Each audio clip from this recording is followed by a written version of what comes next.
Hello folks, this is Jeff with the Junk Car Kid channel, and it's time to do another What's Happening in the Shop video here at J&J Repair and Restoration.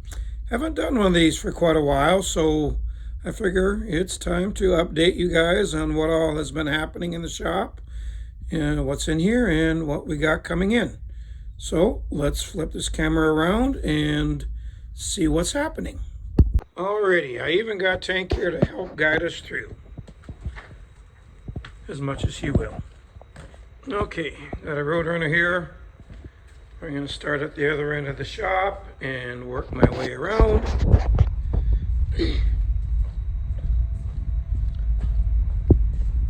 First up, take a look at this 58 Edsels Bermuda wagon.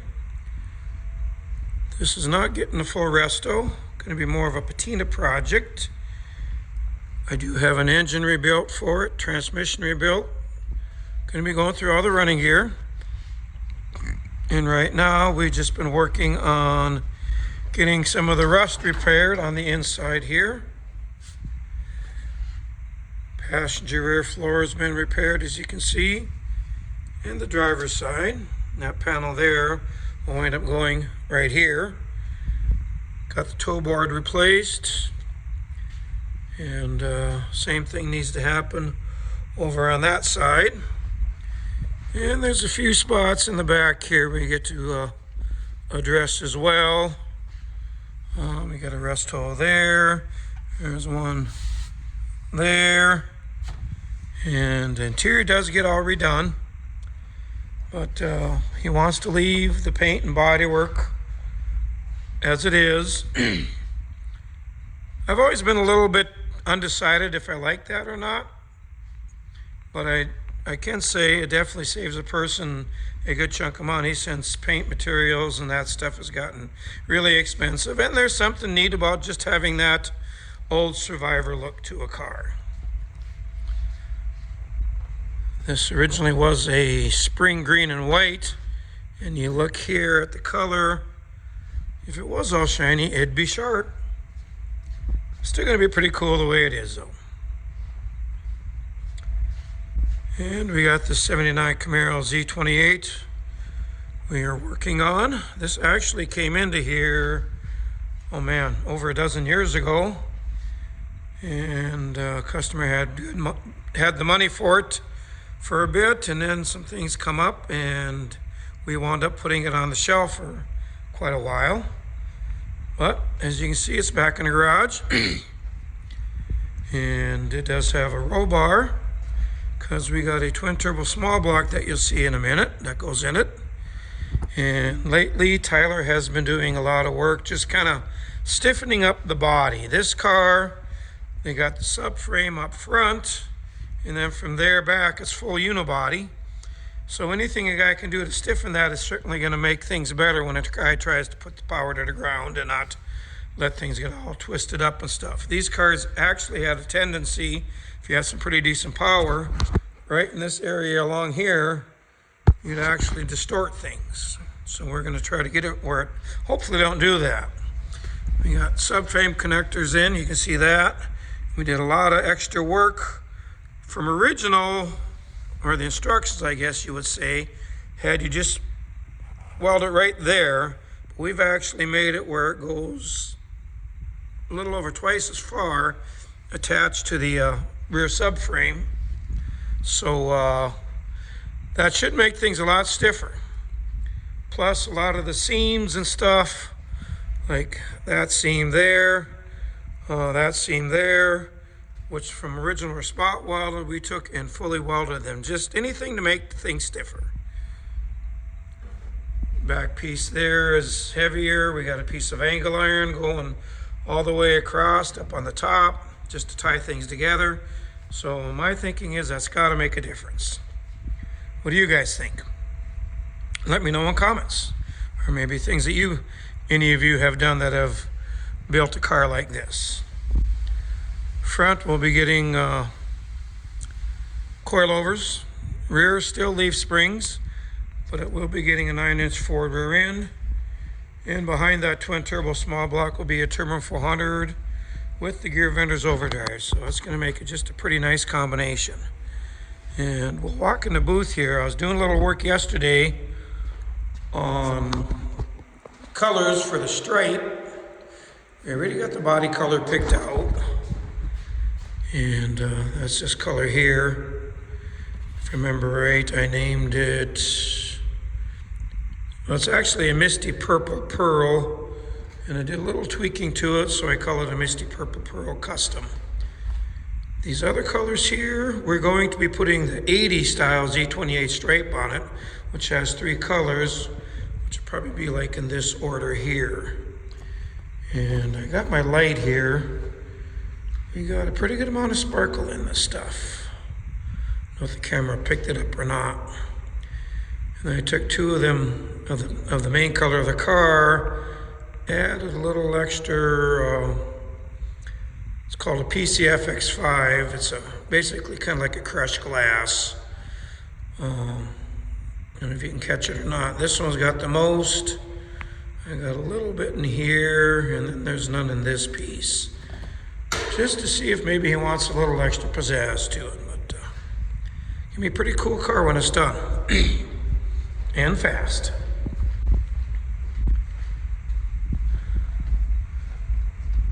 And we'll walk back to this other purple monster here. 70 Plymouth Roadrunner. This one is just about ready to go home. A few odds and ends we got to do yet. Had a few little things to sort out. Anytime you do a, this was a complete, can't say frame off because this ain't got a frame. Rotisserie rebuild. We had it down to nothing.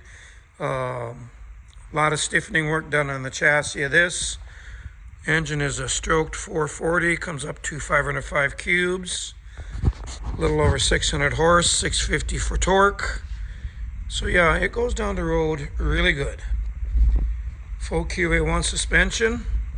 First time I've installed one on any car, and I'm really impressed with how nice it just drives. I mean, it gives you a comfortable feel. It's for driving the thing, it's stable. It's just a well-engineered unit. Got the 4-wheel disc brakes, Dana 60 in the rear. Just a pretty sharp car. Take a peek in the inside here. Interior is more or less a stock type theme.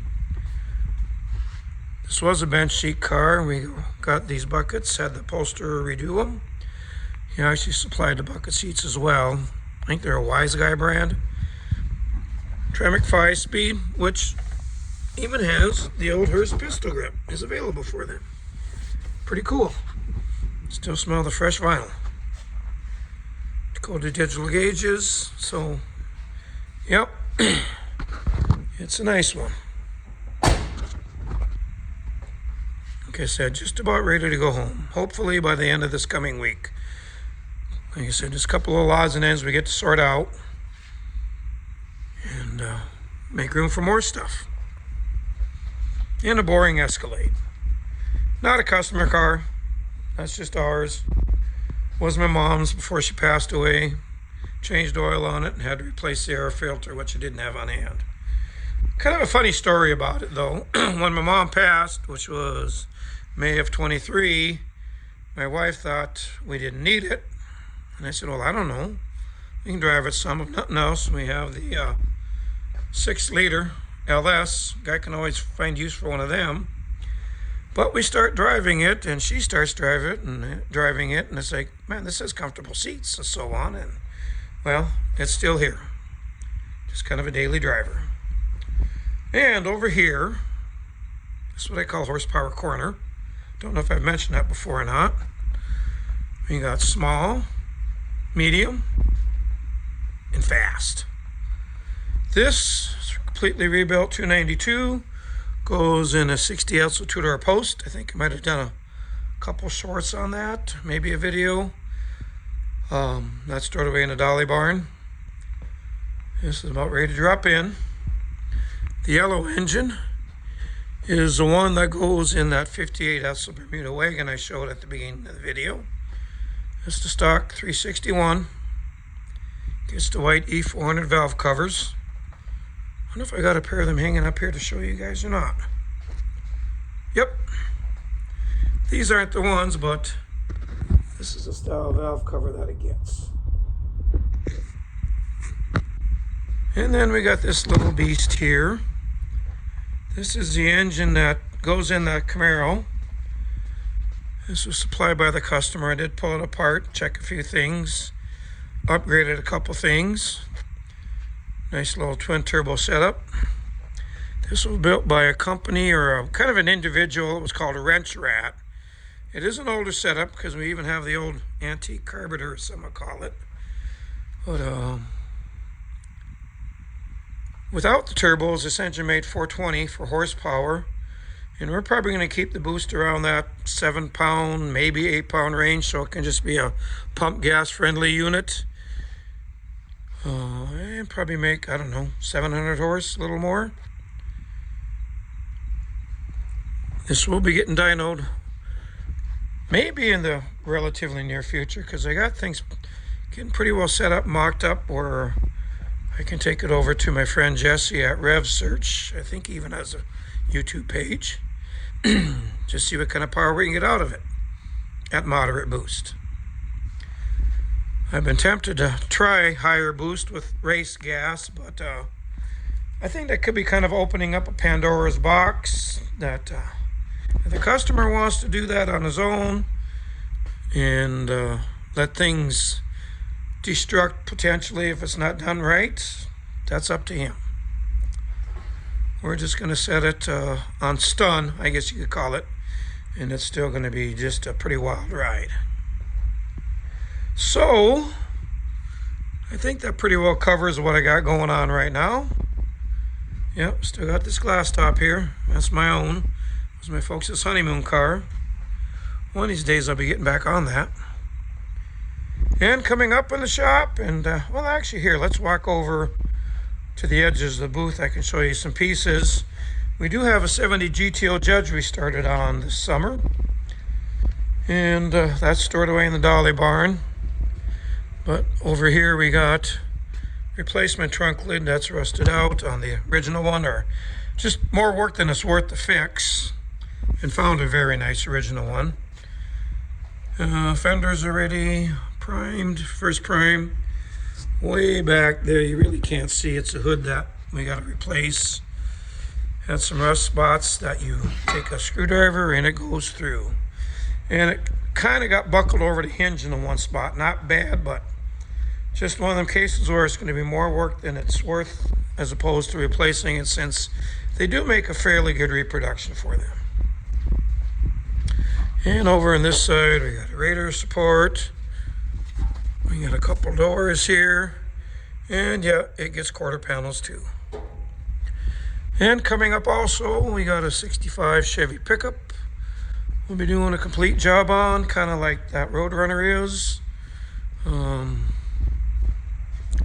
few others lined up.